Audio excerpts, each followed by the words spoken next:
I'm Shannon Harden, and I have the pleasure of serving as City Council President. Joining me today for Council's, like I said, first Town Hall are all of our colleagues. Councilmember Mitch Brown, President Pro Tem Elizabeth Brown, Councilmember Rob Dorns, Councilmember Shayla Favor, Councilmember Tyson, and Councilmember Remy. Today, we'll be talking with Edward Johnson, who is the Policy Director for Public Health, about the status of COVID-19 in Columbus and how Columbus Public Health is responding. Then we'll hear about social services from Councilmember Priscilla Tyson and Mike Corey, who is the Executive Director of the Human Service Chamber of Franklin County. After that, Council's Housing Chair, Shayla Favor, we'll talk about evictions and available resources with Melissa Benson, an attorney at the Legal Aid Society of Columbus. Finally, we'll hear from the Public Utilities Chair, Rob Dorns, and Director of Public Utilities, Tracy Davies, about how they are working to keep water running for Columbus residents. We've been collecting your questions by email and by social media, and we have several in front of us right here. I'll be asking some of those questions today. With that being said, can all of my colleagues and all the folks that are on this Teletown Hall wave to Columbus so they know that we're here and that we see? And I see Caroline. Is that Caroline? No, that's Russell. Russell, hey, man. All right. I would like to welcome Edward Johnson, Policy Director at Columbus Public Health. Thanks for joining us today, Edward. Can you give us an overview of of where things stand, the current situation with COVID-19 in Columbus?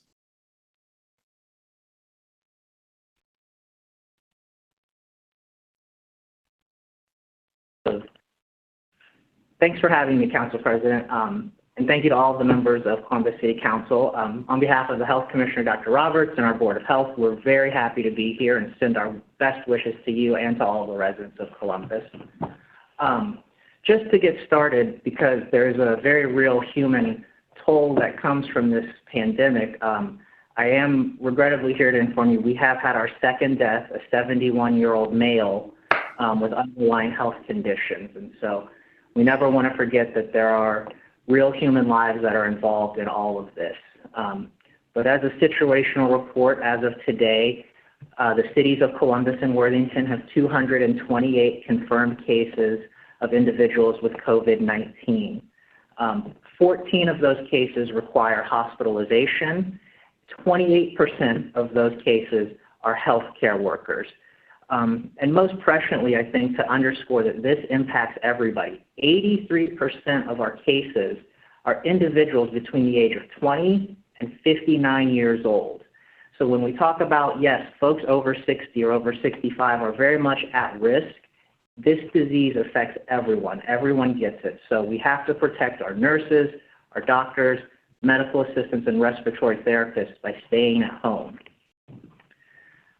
In terms of the healthcare update, Columbus Public Health is on a phone call every day speaking to the chief medical officers of each hospital system locally. So the community knows our hospitals are currently at 50 to 70% of their bed capacity as they prepare for a surge. And that's why it's important that the governor and Dr. Acton ask hospitals to forego elective procedures at this time. Additionally, I'm sure many folks have seen the Greater Columbus Convention Center is being deputized to be designated for overflow from our hospital system as we move forward. In terms of what the public can do, we really urge everyone to respect the governor's stay-at-home order. You may not be on the front line, you may not be a doctor or a nurse, but you can still save lives. Staying at home helps save my mother's life, who's undergoing a procedure that makes her immunocompromised right now. It saves my grandmother's life, who's 92 years old with multiple underlying health conditions. So if we stay at home, if we socially distance, if we practice proper and good hygiene like hand washing with soap and warm water, and we protect our at-risk populations, we can save lives, each and every one of us. And lastly, just so that folks are prepared locally and even throughout the state, Ohio will likely hit its peak sometime in April in terms of number of confirmed cases and most likely and unfortunately deaths from COVID-19. And as Dr. Acton mentioned, her new patented phrase, flattening the curve, We have to do everything we can possibly do to avoid a double peak or an M-shaped curve. So just because we hit our peak sometime this month in April doesn't mean that we won't continue to respect and adhere to the stay-at-home orders, to socially distance, and to practice good hygiene and hand washing. Thank you, Council President. Edward, we have a couple questions from, I think this one came from Facebook, and also to my other colleagues. After I ask this question, I'll open it up to council members if they have a question or so for Edward, if you'd like to ask. This question came from Benjamin Barth, and he's asking, I've been hearing many reports from coworkers about large groups of people, especially children, congregating in parks and doing activities such as pickup basketball. What is the city's guidance and what are our actions in enforcing that social distancing in our public spaces? Absolutely. We've been working with the Columbus Department, the Department of Recreation and Parks, to encourage folks to put up signage and to let them know playgrounds are high-touch areas. We shouldn't have our children congregating there because of the potential for them to pick up the virus and then share it with others, unfortunately. Additionally, when it comes to pickup basketball, we'll be putting up signage as well, but we've also seen that some hoops have had to be taken down or lids put on them because this is a type of sport where you're in close contact, and so physical exercise is absolutely important. And if you love basketball, there's also opportunities for conditioning. You can still get out there, you can still run, you can still be physically active, but some of these sports where you're going to be in close contact with folks, we have to forego for a period of time. Thank you. Thank you, Edward. Another question from Phil Edelsberg. It says, are you preparing the convention center to handle the offload of hospital patients? Could you talk about what we know about what's happening at the convention center, Edward? Absolutely. As we said, our major hospital systems are all prepared to send overflow patients to the convention center. As that comes online, we want to be clear that no one should go to the convention center seeking care. You still have to go through your healthcare provider. You still have to go through the hospital. And if you're in need of a certain level of care, they may keep you at the hospital.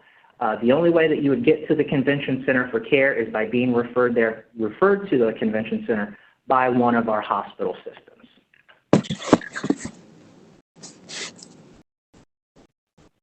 I want to just wave, council members, if you have a question or want to jump in. The next question is from Heather Voldenick. When the cases are updated daily on the news, they also say Columbus and Worthington. Is Worthington the only suburb with known cases? No, not at all. Columbus Public Health is the local health department for both cities of Columbus and Worthington. So if you look at the Franklin County numbers, they're always going to be a little bit larger than the number that Columbus Public Health provides for our jurisdiction. But this is a disease that is affecting residents throughout all of Franklin County and most of our jurisdictions. Thank you. Our final question that came online is a pet-friendly question. Is it probable that pets' fur can carry the virus after exposure to an unknown carrier from vets' offices, kennels or groomers, etc.? It's certainly possible for hair to carry the virus within it, and so we do encourage folks to, wash regularly, understanding that grooming has to occur with animals as well. So it is a possibility, and that's why we encourage folks to socially distance and to ensure that you're not coming into contact with folks, respecting that 6 feet barrier whenever possible. Thank you, Edward. Do any of my council members have any questions for Edward for public health right now? Seeing none, thank you so much, Edward.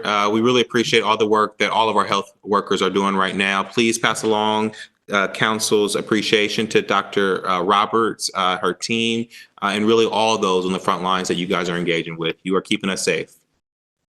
Thank you, sir. Appreciate it. Thank you.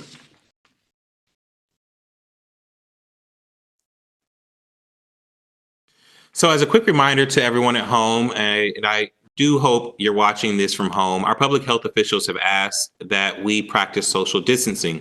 That means that if you are taking a walk, that means if you aren't taking a walk restocking the fridge, or picking up prescriptions, that we ask that you take it easy. We ask that you stay at your house. If you need to go out or still have to work, stay at least 6 feet away from other people. It's not just about keeping ourselves healthy. It's about protecting our families and our friends and our neighbors. At this time, I'd like to introduce Health and Human Services Chair Priscilla Tyson and Mike Corey, Executive Director for the Human Service Chamber. They're going to discuss how things are going for local nonprofits and how nonprofits have been stepping up to the plate. Councilmember Tyson.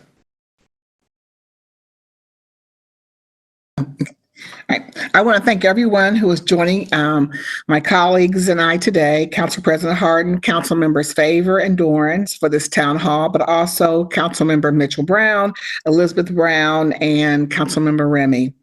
Again, I'm Councilmember Priscilla Tyson, Chair of Council's Health and Human Services and Workforce Development Committees.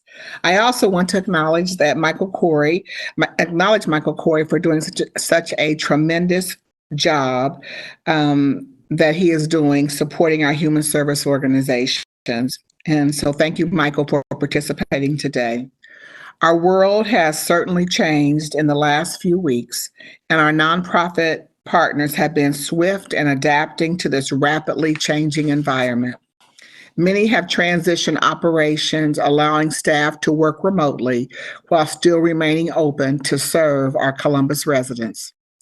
As it relates to food access, I continue to champion the goals of the food plan, and access to food is critical for our residents at this time. Many food pantries and soup kitchens are open. There are several Columbus public school sites offering meals to students and youth under the age of 18. We also have restaurants that are offering free or reduced price meals. Information for these services can be found on the Mid-Ohio Food Bank website, and there is a link to a resource guide on Columbus Public Health's coronavirus webpage. In these times of uncertainty, I want to assure our social service partners that the city will continue supporting your efforts. We plan to honor this commitment by providing funds for the second cycle of funding for social services that were awarded grants from our city. We hope to pass legislation for funding when council reconvenes. While this funding is not in response to COVID-19, we know that it is important. Our nonprofit partners are continuing to operate, and funding is needed. Further, I want to applaud organizations such as the United Way and the Columbus Foundation that have been able to leverage contributions to provide emergency funding for nonprofit organizations. I understand the United Way is accepting applications for their existing member agencies and has selected its first round of organizations that will receive dollars this week. In addition, the Columbus Foundation is accepting applications from 501c3 nonprofit organizations in Franklin County that have been directly impacted by the coronavirus. Both organizations are expediting the review of the applications in order to quickly address the needs of our community. I also just want to mention, I'm sure Councilmember Favor may share some information, but certainly I think people realize that we were having money that we had set back to provide to the community for food or shelter. And certainly Council President Harden and Councilmember and all of our council members certainly are certainly supporting the Community Shelter Board at this time, focusing on coronavirus patients. I know today's focus is Health and Human Services, but I also want to mention the Workforce Development event that will be before transitioning to Michael. We know many people are in the need of employment. The Central Ohio Reemployment and Resource Virtual Hiring Event is being hosted by Workforce Development Board of Central Ohio. Ohio means jobs of Columbus and Franklin County, the Columbus Chamber of Commerce, One Columbus, and WBNS 10 TV. The virtual hiring events will occur every week throughout the month of April, beginning on this Thursday at 8 a.m. and ending on Saturday from 11:59 p.m. Job seekers can register for the virtual hiring event each week starting at Tuesday at 8 a.m. at omjcfc.org.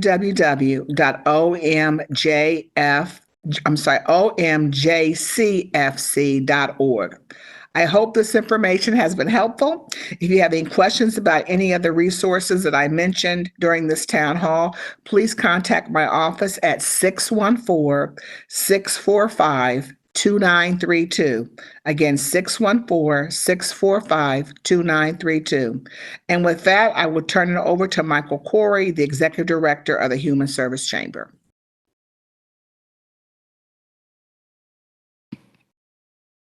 Thank you, Councilmember Tyson. Thank you, Council President Hardin and members of City Council, and to the community of Columbus. It's an unfortunate honor to speak with you today about the state of nonprofits and Health and Human Services right now, and what our agencies are trying to do as this crisis continues to unfortunately escalate.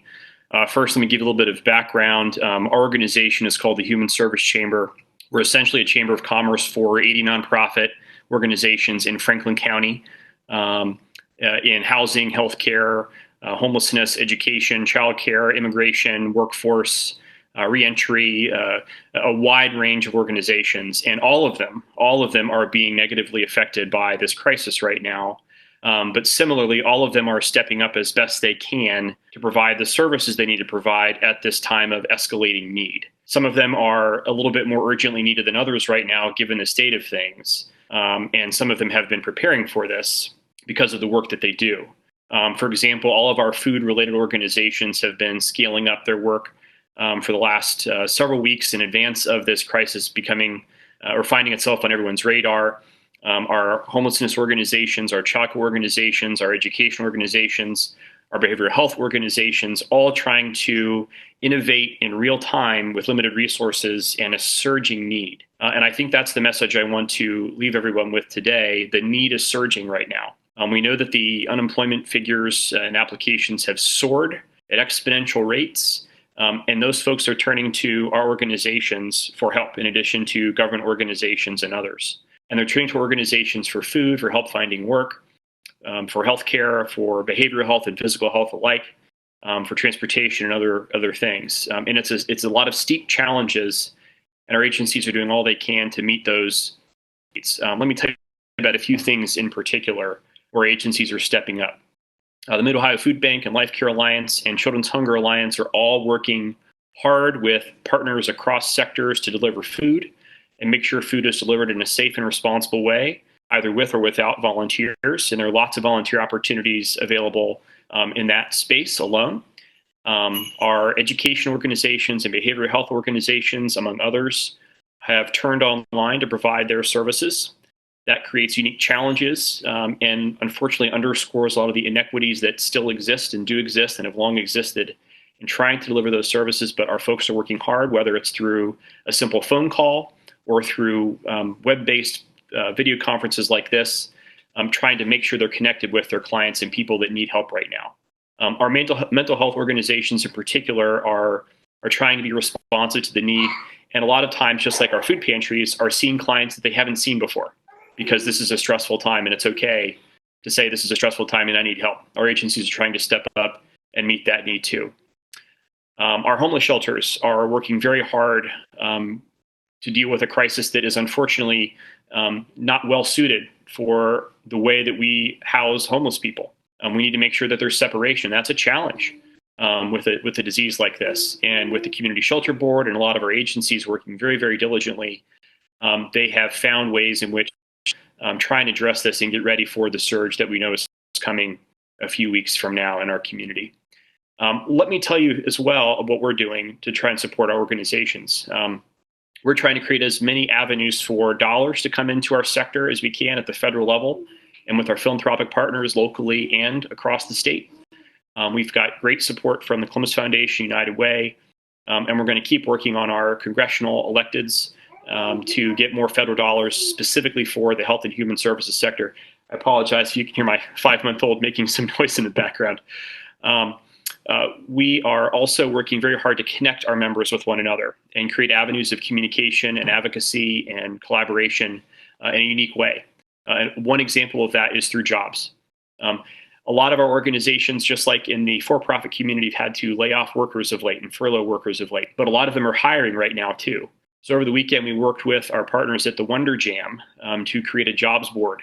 So right now, if you're looking for work, you can go to our website, humanservicechamber.org, and look at all the jobs that are available from our nonprofit organizations. We have about 125 listed right now. That number is going to keep going up as we get more and more online. So we're grateful to have that resource available for the community. I would also encourage you, if you're looking for pandemic childcare, go to the website for Action for Children. They have created an interactive map that's really useful in addition to a lot of the other services that Councilmember Tyson listed earlier, including the food bank website and the resources that are there. A lot of our agencies have developed specific resources for this crisis, and we're working to create a receptacle for all of those so we can get information out. The last thing I would mention is that we put a survey out to our members in conjunction with United Way last week to try and get a sense of where the nonprofit community was at. And unfortunately, it's not the prettiest of pictures. 66% of respondents have already canceled or postponed fundraising events. That means dollars aren't getting to our agencies that are trying to provide the services right now. 24% of our agencies had already laid off or furloughed workers. That number is going to keep going up. We know that that's an unfortunate consequence of this crisis as well. But at the same time, a significant percentage of our organizations have found a way to continue providing services, whether in person or through various forms of technology. I'm really proud of the work that our agencies are doing, working in conjunction with health systems in Columbus and Franklin County Public Health and government officials and business and philanthropic organizations and you name it. We're trying to make it happen at a time when the needs are absolutely unprecedented. So with that, thank you for the time and the chance to share a little bit with all of you. Happy to answer any questions that might be out there. Thank you, Councilmember Tyson, Chair Tyson, and Mike Corey. I was just informed that we have nearly 300 folks that are participating with us right now in the Teletown Hall. So this information that we're getting out is getting into the directly to our residents. So thank you for that information. We have a couple of questions. This first one, maybe Councilmember Tyson might be able to take a shot at. It's from Kathleen Miner on the west side, and she asked, what is the city doing to check on older adults living alone to make sure that they are okay during this crisis? This is open to either of you. So I think that some things we're doing is, one, we are focused on working with the Life Care Alliance. I mean, we support the Meals on Wheels program, and that if we can, I'm sorry, make sure I have my notes in front of me here. I'm sorry, I have all these. Yes. So the Meals on Wheels is certainly a resource that, and they go to delivering meals for mostly individuals that are over 60 years old, and they still do for some under that for have certain medical issues. But I would suggest that since they're going and knocking on doors and generally of our seniors, that there is an opportunity to check on them in that way. There's another way that we have been funding, and certainly Councilman Mitch Brown has been supportive of the Clintonville Beachwald Community Resource Center, and they are offering they're delivering meals to our seniors, and they have a friendly phone hotline that the seniors can call at 614-993-3614, and so. I think those are two of our agencies that are certainly focused on the seniors. I also, and this is just something that I think the churches are also focused on. I know that my particular church, we were asked to call our seniors and to check on them. And so those of us, the deacons at our church, have also, so we've called all the seniors to see how they're doing. And so I think there's an opportunity for churches to check on their seniors also. You're right. You're right. Our church is doing a similar thing. And I know that there's a group out there that's also working to close those social gaps with seniors as well. I think it's the Can't Stop Columbus group has done some really cool work in that space. We have one more question, then I'm gonna open it up to council members if they have any questions. Councilmember Tyson. One more thing I want to mention. So I Please. know we have funded, the Columbus network of villages and the village in the Ville. And so they're focused on working with our seniors. And if any of your seniors are in need, it can call 614-268-3539. Thank you. All right. The next question I have is from Rona Pontawe. I'm sure I messed that up and I apologize, Miss Rona. What are the ways in which we can volunteer our expertise, experience, or ideas to help during this pandemic? Mike, you might have that. Sure. Fortunately, there are lots of ways in which you can be involved right now.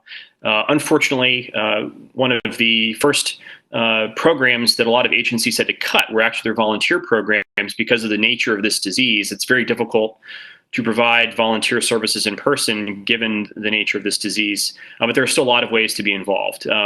Let me list a few examples. In terms of the manual labor element of this, there are a lot of things you can do both remotely and in person safely.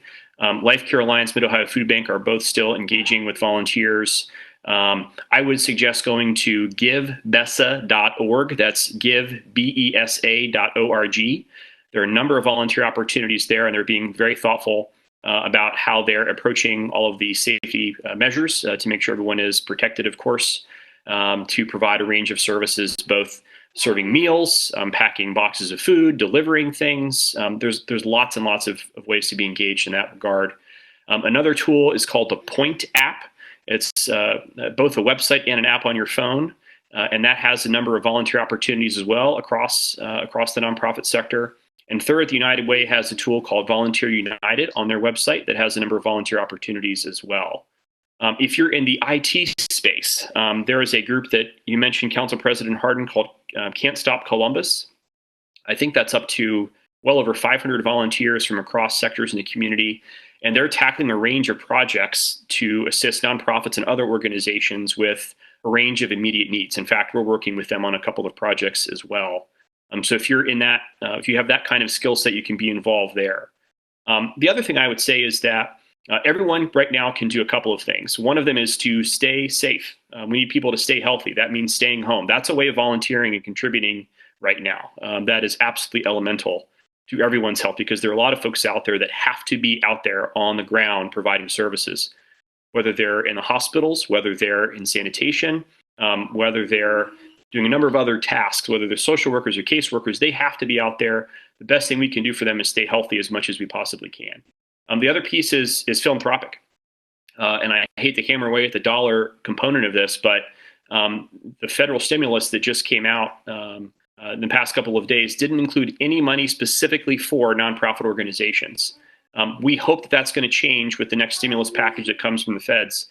But in the interim, our nonprofits need financial support. So individual giving can be tremendously powerful, whether you do it through the United Way, the Columbus Foundation, or directly to nonprofits. So that's another way you can be supportive right now.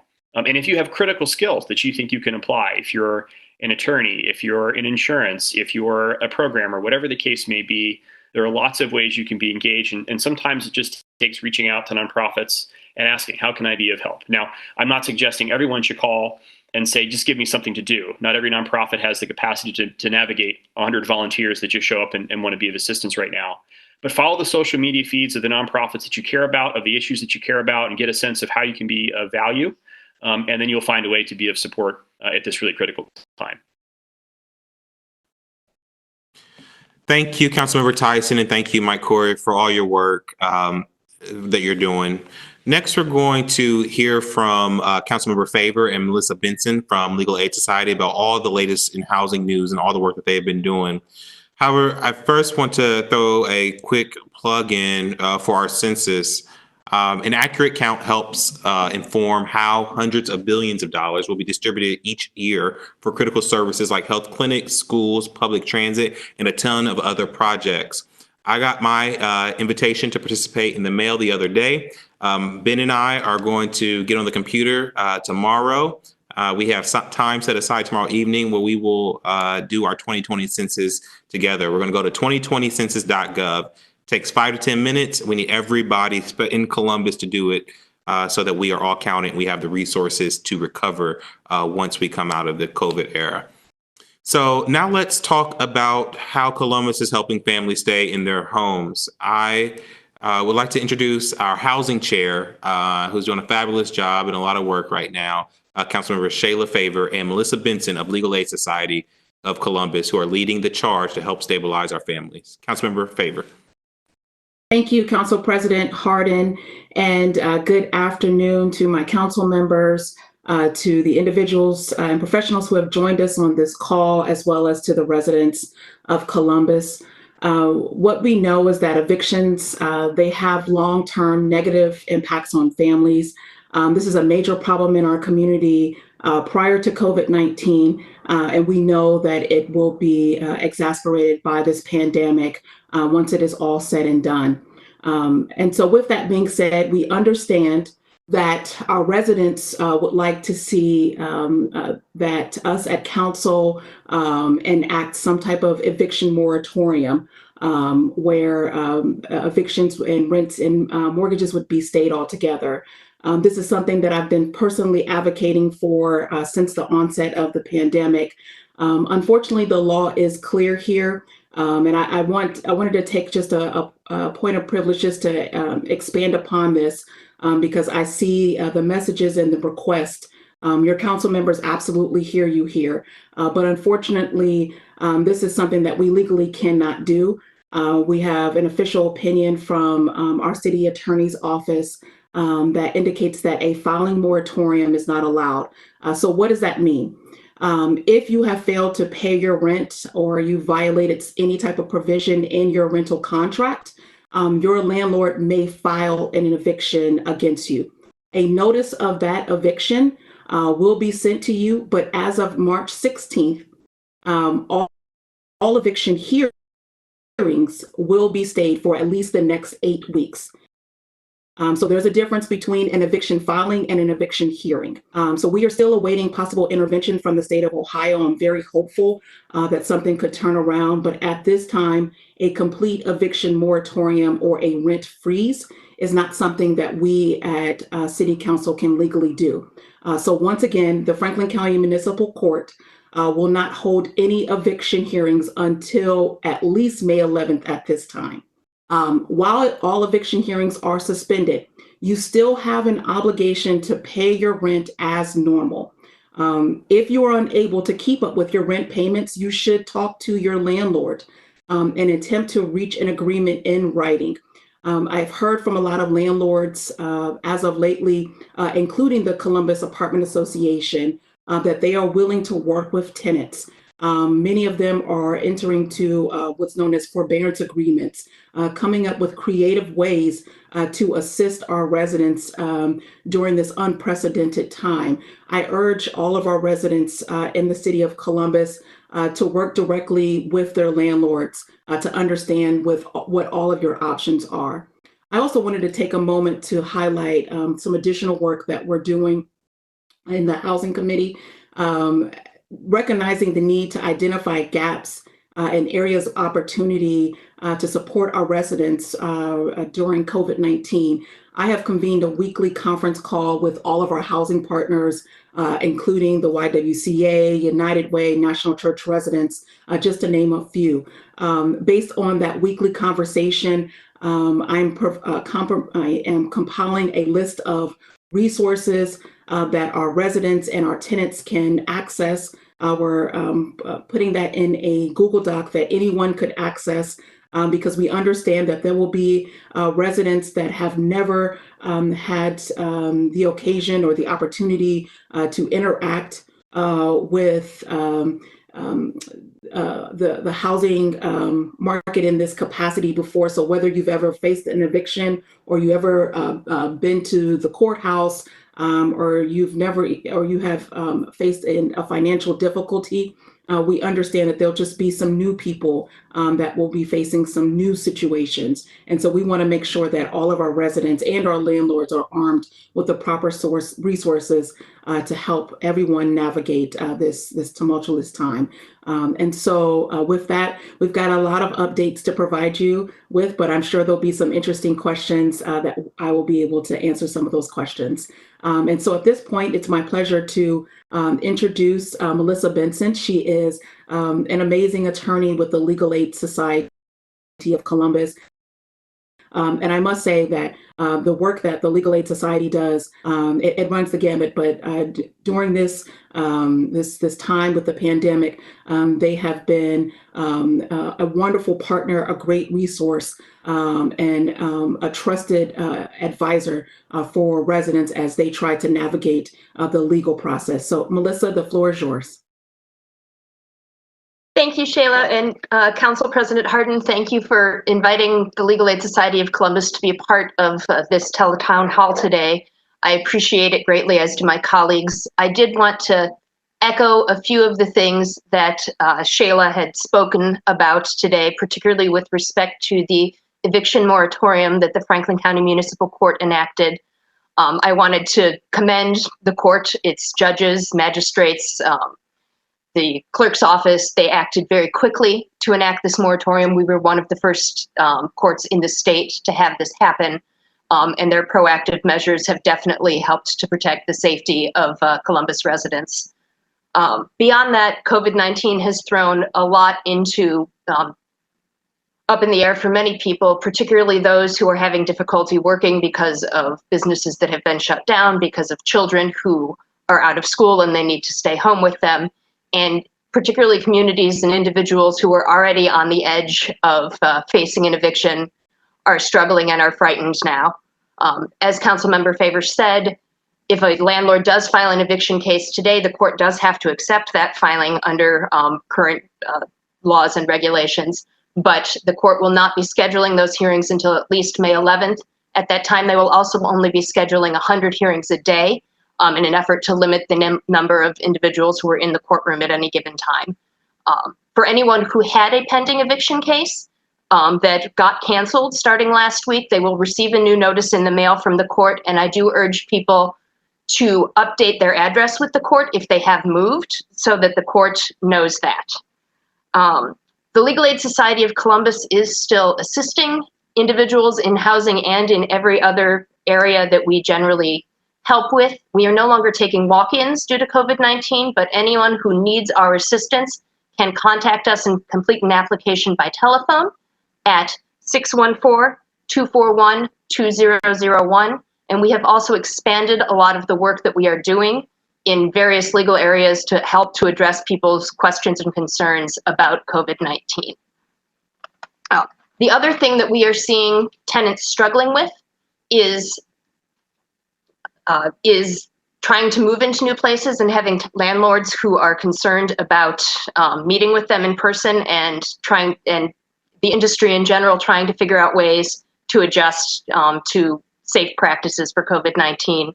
And that's something that we are just going to have to figure out as we go along. Unfortunately, we are receiving a lot of wonderful responses from landlords who are being proactive, as well as some responses from landlords who are not as willing to work with tenants. But the one piece of advice that we would give to any tenant who is concerned that they will not be able to pay their rent because of COVID-19 is to act proactively, reach out to their landlord now, and talk with them about what it is that they can do to work out some sort of payment plan ahead of time, because they're not the only person in this situation. A large portion of our population is going to be struggling here, and this is an opportunity for us to work things out and work together in a way that will benefit both landlords and tenants, because landlords want to get paid their rent and tenants want to be able to pay the rent. And I think that we can all work together to get that done. Thank you, Chair Favor, and thank you to Ms. Melissa. This question has come like over and over and over again, and you guys have kind of already hit on it. The basic question is, if someone is told by their landlord they are being evicted What are our options right now? What do we do? And the side question, this is it's the same as that question, but a little different. So what should residents do if their landlord tries to evict them informally without going through the court system? Is that a thing? Is that? Yes. Thank you, Council President Martin, for that question. It is absolutely a thing.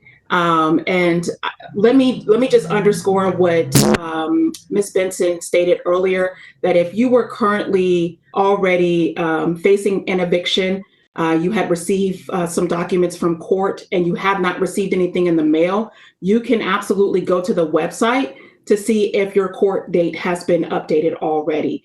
But with that being said, at this time, once again, landlords still have the ability to file an eviction, regardless of the situation, whether if it's for non-payment of rent, if it's a criminal violation, or some type of drug abuse, or anything like that. All of the actual eviction hearings are stayed at this time. But what a landlord cannot do is force you out of the house right now without, or your apartment without the court's intervention, without you actually going through the court process. And so if you are facing this situation, I'm going to urge you to, number one, reach out to the police non-emergency line at 614-645-4545. Once again, that's the non-emergency police line at 614-645-4545. If you have received an eviction notice, you do not have to leave your apartment or your home right now. Please call that emergency line. I will also ask that you reach out to our amazing folks at the Legal Aid Society. With that, I'll turn it over to Melissa. To follow up on that, it is always illegal at any point in time for a landlord to remove a tenant from their rental property without following the eviction process. It is a violation of state law to do that. A landlord has to serve a tenant with a notice to leave, go to court, get an order from the court that says that the tenant has to go, and then a writ is issued by the court, and a service bailiff from the court comes and supervises the set out of the tenant. That is the only way that a landlord can legally force a tenant to move from their property. At this point, the court has stayed that eviction hearing and set out process for the next several months. However, there are tenants who are reasonably concerned that their landlords will try and get them out either by removing them, by turning off their utilities, by changing their locks. These are things that we do see even in the best of times. If that does happen, Legal Aid Society of Columbus can access the court to file motions to get court orders to protect tenants in those circumstances. So if there are tenants who are facing those issues, they absolutely should call us. That is one of the things that we are on the lookout for right now. Councilmember Favor, we have a question. Just are there resources now for folks who are short on their rent or will be short on their rent to prevent them from eviction?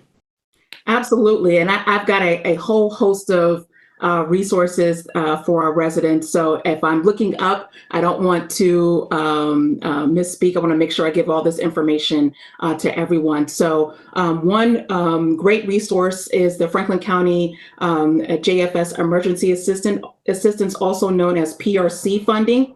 It's currently available for folks who have at least one minor child or a pregnant woman that's living in the home, and you're at or below 165% of poverty. Impact Community Action. Last year, we rolled out the Eviction Prevention Program, and through that program, Council provided $100,000 as a part of that program to Impact, which is tasked with providing emergency assistance for folks who are facing evictions right now. And also dollars went to a Legal Aid Society to make sure that there were dollars available to make sure attorneys could assist folks going through the eviction process. We also have the Community Mediation Services and the tenant landlord mediation program. CMS provides tenants at imminent risk of eviction and their landlords with mediation services, so the tenant may establish a payment plan in order to get caught back up on rent. There's also the Broad Street Presbyterian Church Compass program. That is a mouthful. Compass provides services to prevent homelessness and stall evictions, allowing families to remain in their homes. COAAA Housing Assistance Program, also known as the HAP program, includes preventative efforts to reduce eviction, displacement, and homelessness for Columbus older adults. And then last on my list, oh no, that was it. Yeah. Thank you, Councilmember Favor. And just one question we just got in was maybe this for clarity. Are the courts still evicting for domestic and criminal situations? Everything. Sorry, my apologies. I'm sorry, Council President, I cut you off. No, you're fine. And that's for you or Miss Melissa. Go ahead and answer, Councilmember Favor. There are currently no hearings taking place right now, at least until May 11th. One of the things that I know was on the when the governor and Chief Justice Maureen O'Connor were talking about eviction moratoria, one of the things that they discussed was concerns about situations in which there is domestic violence and somebody needs to be removed from a home because of that. It would be my recommendation as a legal services provider who's done both housing and domestic law over the years that anyone who is struggling in a situation of that sort and needs to get safe contact choices, which is our regional domestic violence shelter, and also that pursuing a civil protection order is a way in which an abuser can be removed from a household, but the remainder of the family can stay in that household and stay safe and protected. So that would be a means by which a family could remove someone to be safe during this situation and still not have to move to an eviction. And Council President, I may, if for folks at home that still might be struggling with the notion that we can't cease all evictions altogether, that's really one of the major reasons why, because by putting a blanket moratorium on eviction filings altogether, you remove a landlord's ability to protect a tenant who might be in a domestic violence situation, or perhaps someone who is selling drugs out of the home. And so until the courts are able to parse out how you handle that and you determine whether someone who is facing COVID-19 related issues that might affect their ability to pay their rent versus someone who could be committing some type of violation of their rental contract, I think that we'll kind of be in this uncomfortable space. And so I think it's one of the reasons why our courts, our judges decided to just put a temporary moratorium on the hearings for 8 weeks so that they can reassess and get further guidance from the Supreme Court of Ohio. Thank you, Chair Favor. Thank you to Melissa. Obviously, there's a lot of work that was done there, and we appreciate all the information that you guys are getting out to our residents. Before we move on to our final section about public utilities and water, a quick note on voting. The day before the election, the governor announced that the election was going to be postponed. Then later that day, a judge said that it was still on. Then later that night, Dr. Amy Acton laid down the law saying there would be no in-person voting. So it's super confusing, right? But don't worry, if you haven't voted yet, you still have a chance to vote by mail until April 28th. That means all ballots must be returned to the Board of Election by 7:30 p.m. on Tuesday, April 28th, 2020. Any registered voter who has not already cast a ballot can request an absentee application by calling 614-525-3470 or visiting the Franklin County Board of Elections website. Again, that number is 614-525-3470. Now let's talk about how Columbus is helping families in need with essential utility services. I would like to introduce our council member, our chairman, Rob Dorns, and our director, Tracy Davies of the Department of Utilities. Councilmember Dorns, the floor is yours. Thank you, Council President Harden. Good to see you and the rest of the colleagues here tonight. Also, we just want to echo your statement about voting. I requested my absentee ballot application, and it came within a day, so it's a pretty quick process. So don't sit out this election. It's very easy to go ahead and make that request to get your ballot. I just want to take a couple of moments to highlight a couple things and then throw it to Director Davies to talk a little bit more in depth about some of the things that we have going on in Department of Public Utilities. First, I just want to say thank you to everyone who's joining us here tonight. And more importantly, I want to thank our frontline employees of the City of Columbus, whether they're our police or fire or folks working in public health around the clock, the hundreds of workers in the Department of Public Utilities that are making sure when you turn the tap on, that clean water comes out, and when you turn on the light switch, that power comes on. These are folks that never thought that they'd be having to go do this work during a pandemic, but are doing so and making our city very proud in making that happen. So to those employees who are making those kind of sacrifices to keep our city running, just want to say thank you. The next thing I want to mention before Director Davies updates you on some actions that we've taken from public utilities is that weeks ago, as we saw COVID-19 issues starting to pop up here in the United States, we were very deliberate at the city, at Department of Public Utilities, seeing what we could do to make sure that we were going to preserve certain things to make sure that, again, the basic functions of infrastructure in this city, water, sewer, power, were accessible for folks during what we now know as the pandemic that's in front of us. So the team at Public Utilities put in a lot of time, both from the leadership level and from folks working day to day out in the field, to make sure that our folks here in the city were going to be served and served well, even while the situation has deteriorated in other places across the country. So I've been very proud of Director Davies, her leadership, and again, the folks every single day that are out there in our community, making sure that, again, that when you turn on the faucet, clean water comes out. When you turn the light switch, power comes on. They've taken a number of steps to help ensure, provide the best sanitation possible for folks in homes and to ensure people have access to the utilities that they need. So with that, I'd like to turn it over to Director Davies. Thank you, Councilmember Dorans. Just wanted to reiterate what the council member said and really take the opportunity while I have it to thank our employees who are from AFSCME Local 1632, CWA Local 4502, and our management team for all they are doing. We're a department of about 1,200 people strong, and many of our team members don't have the opportunity to stay home.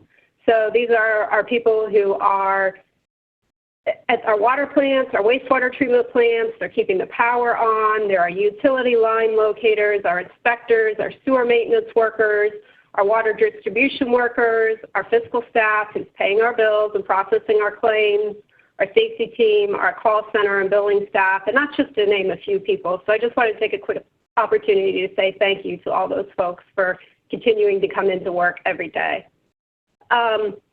As the council member said, we have stopped all water and power disconnections due to non-payment. We've also gone back to reconnect our water customers who had been most recently disconnected. We're going back to January to do that.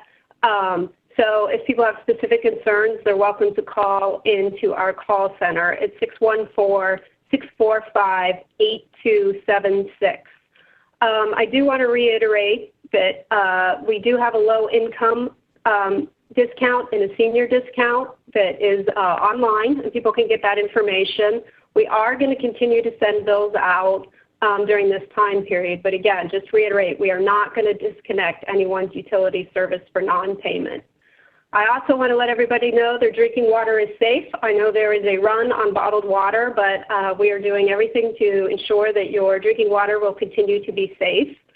Also, just a reminder, I think everybody's seen some articles in the paper and on the news to remind people there's also a run on toilet paper and for people to not flush anything other than toilet paper down their toilet. That can cause sewer backups and lots of other issues. So please do not flush anything other than toilet paper.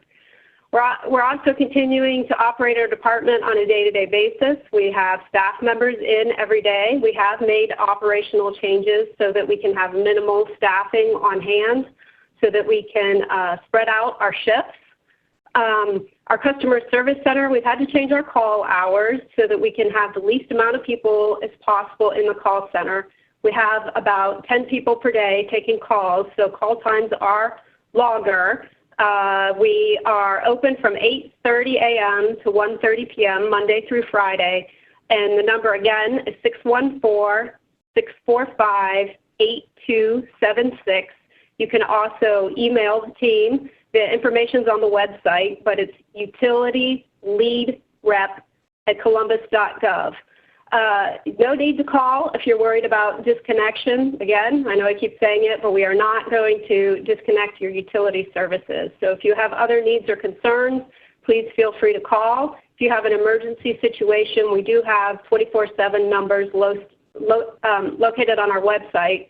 Feel free to look at those if you have a water issue, a sewer issue, or a power issue.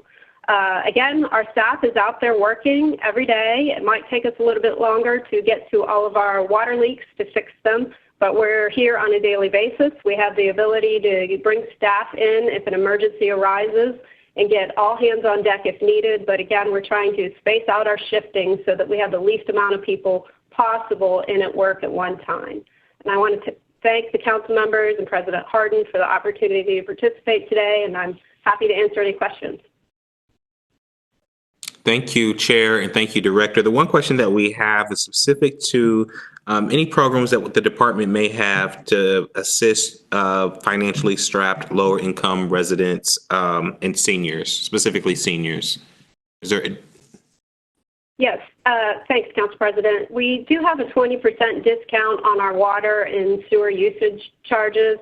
Again, call our customer service call center and we can help you with that. We do follow, it's based on the federal poverty levels. So we also have some other places we can refer people to for financial assistance should they need it.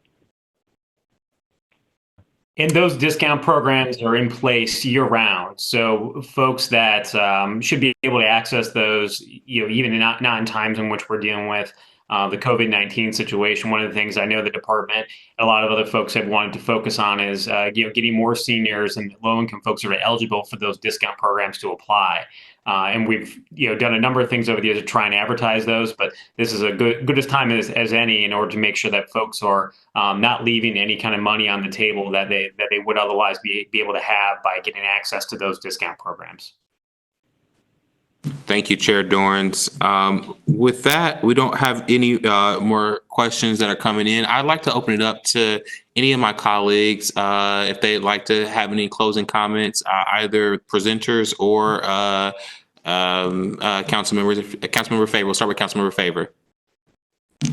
Thank you, Council President Hardin. One thing we didn't have the opportunity to discuss was the state of our homeless and as it relates to COVID-19 and our response.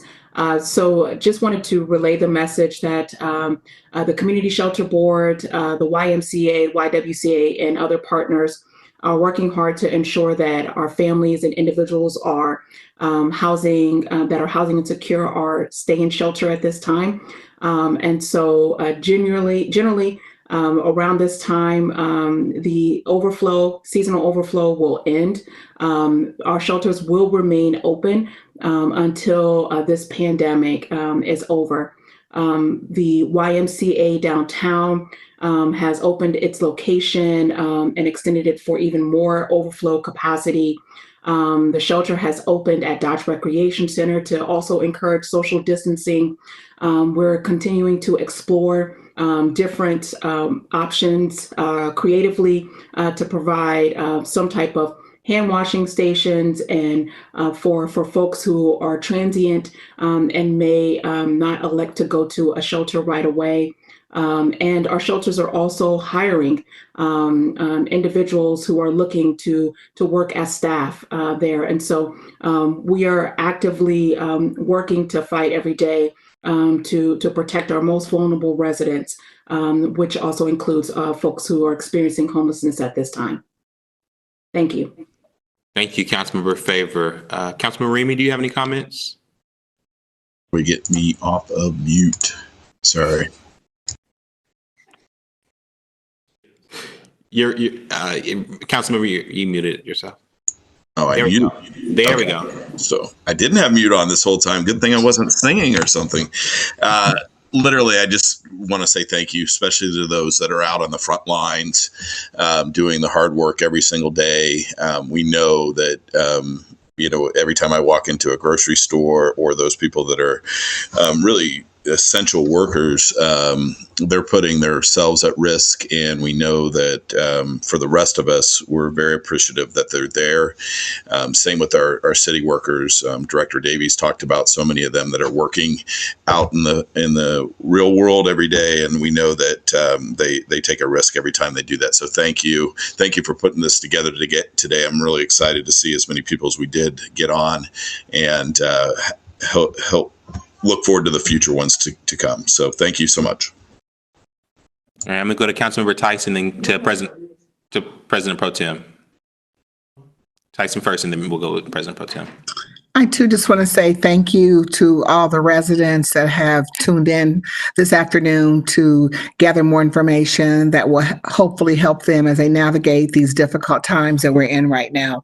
I also want to give a special really shout out to, again, the social service agencies and the work that they're doing to work with our individuals who have been their most vulnerable. And certainly we know that based upon individuals being furloughed right now, individuals that have never been in this situation, but they are really relying on these organizations. So I really want to say thank you to them. And again, I want to say thank you to all of our leaders who are working really hard in this community during this very difficult time to be able to make sure that Columbus is moving forward. And my office also, again, please call my office if you have any human service needs or any needs, but especially around human service and workforce, please call 614-645-2932. Thank you. Thank you. We'll go to President Pro Tem, and then we'll finish it out with Councilmember Dorans if he has any closing remarks. President Pro Tem. Thank you, President Harden. I want to echo everyone's thanks for frontline workers and for every single one of you who is doing the really important work every day of staying home. I know it doesn't feel like an act of greatness, but it is an act of great compassion for you to do whatever you can to comply with the governor's stay-at-home order. So we appreciate you. I also know that it is a scary time, and I will speak for myself, but I know I see it around me. We all feel very vulnerable right now. We feel nervous because we're not really sure what's coming. I want to thank Edward Johnson for being really, in many ways, our navigator in the storm for council, keeping us up to date on what's happening in this public health crisis.